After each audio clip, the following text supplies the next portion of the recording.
नमस्कार प्रिय विद्यार्थियों, आज की ऑनलाइन कक्षा में स्वागत है सभी का। और कक्षा को प्रारंभ करते हैं अपने विषय से संबंधित। पिछली कक्षाओं में हमने समाजशास्त्र से संबंधित विषय सामग्री क्या है और उसके संदर्भ में उसकी विषय वस्तु क्या है, उसके अर्थ, उसके उत्पत्ति को पढ़ते हुए आ रहे हैं।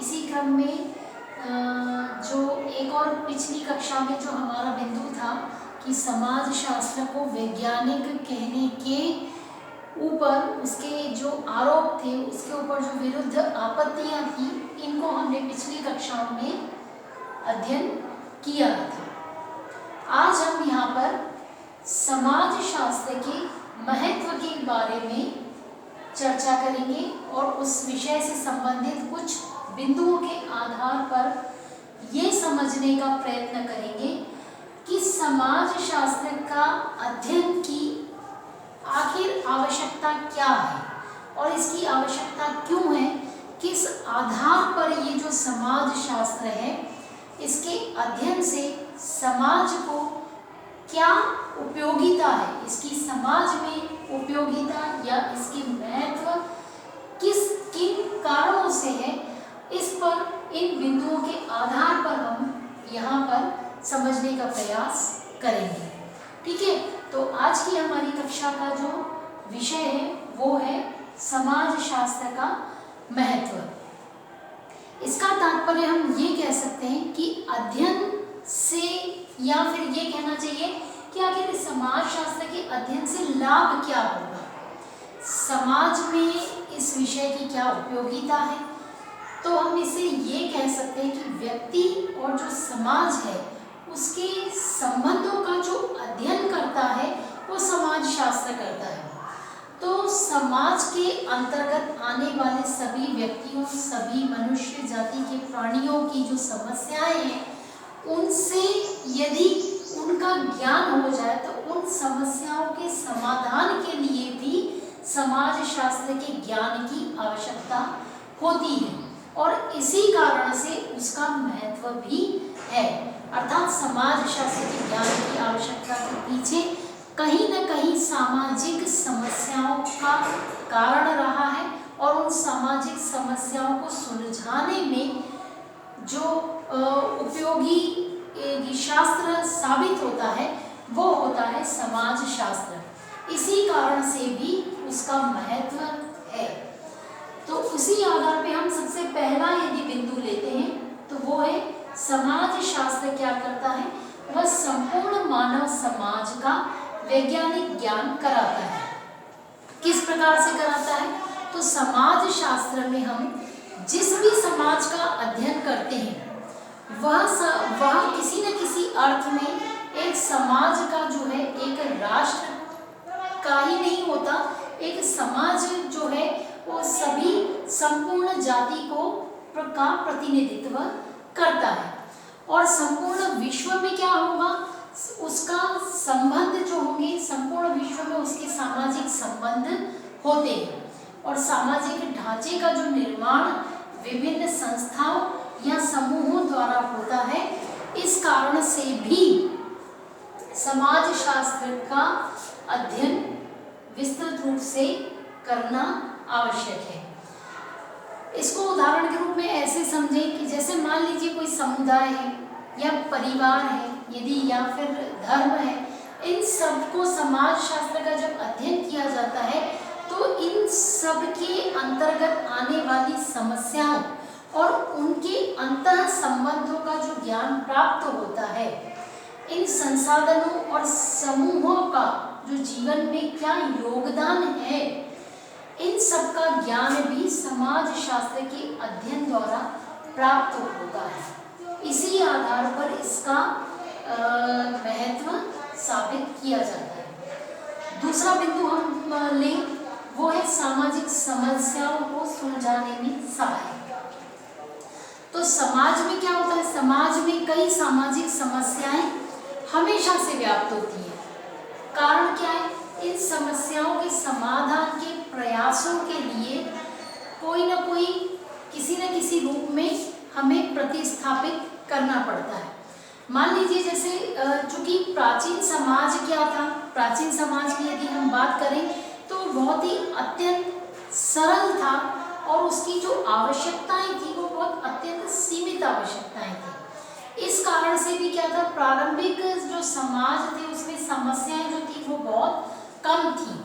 और इसके विपरीत हम आगे जाएं तो क्या होगा, इन समस्याओं की जल्दी, इनमें यदि कोई समस्या उत्पन्न होती है तो उसका समाधान शीघ्र हो सकता था। लेकिन जैसे जैसे समाज का विकास हुआ तो समाज परिवर्तनशील, उसमें परिवर्तन होना संभव हुए।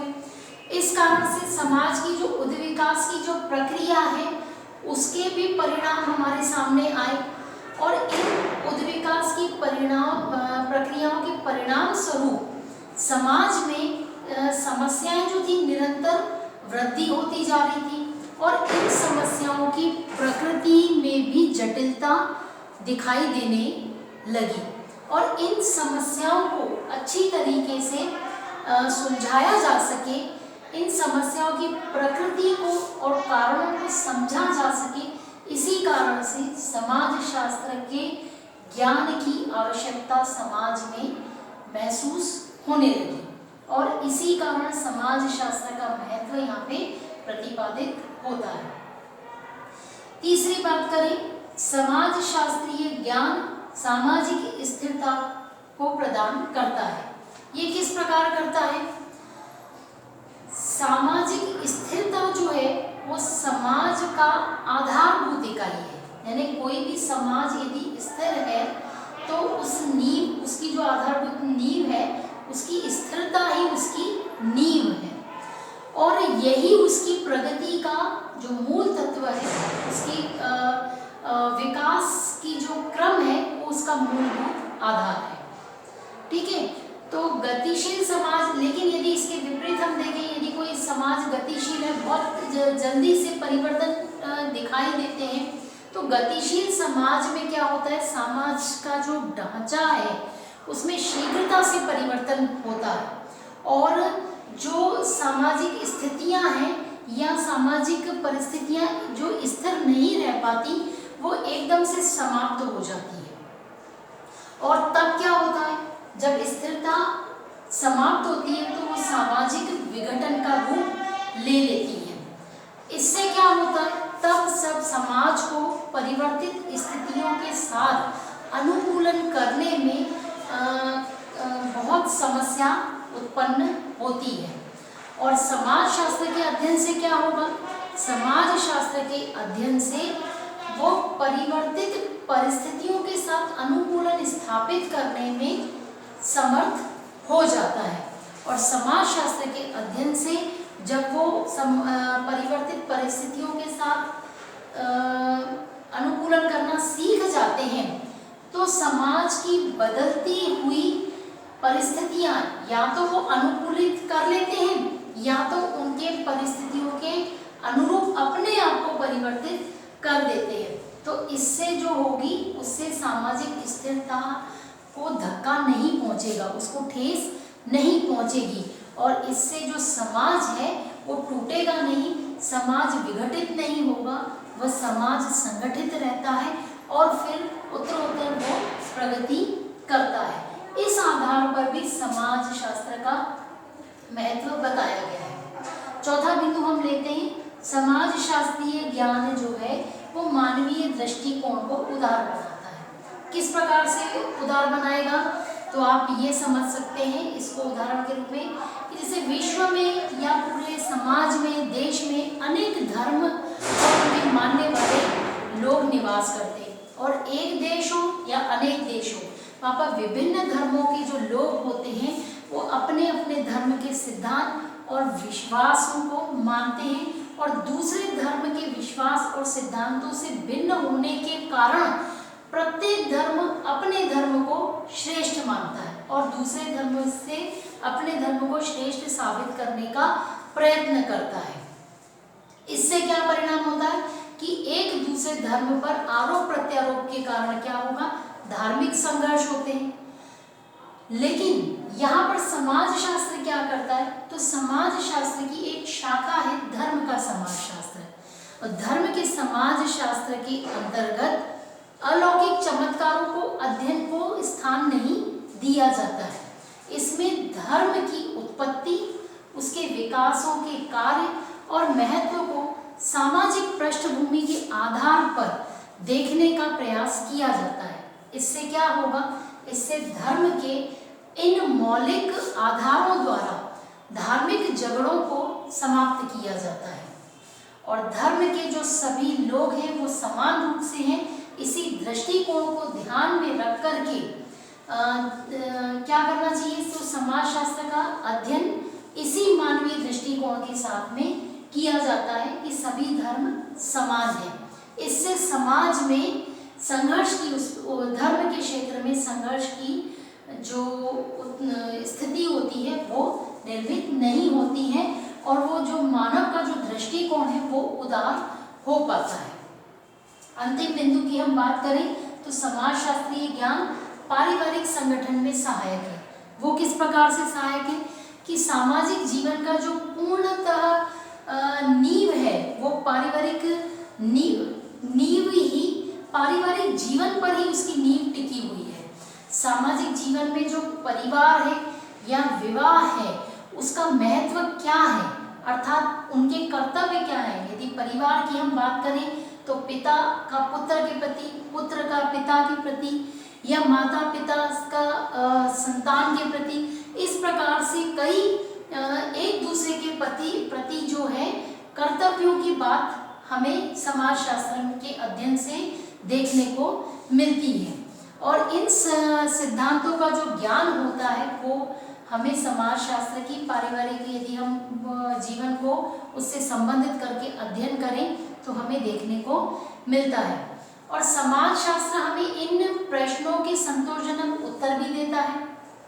परिवार के प्रत्येक सदस्य के पद और कार्यों की जो स्पष्ट व्याख्या है वो भी समाजशास्त्र करता है। तो परिवार से संबंधित या अन्य समाज से संबंधित जो अनेक समस्याओं को सुलझाने में जो हमें वैज्ञानिक ज्ञान प्रदान करता है वो समाजशास्त्र के अध्ययन से ही प्राप्त होता है।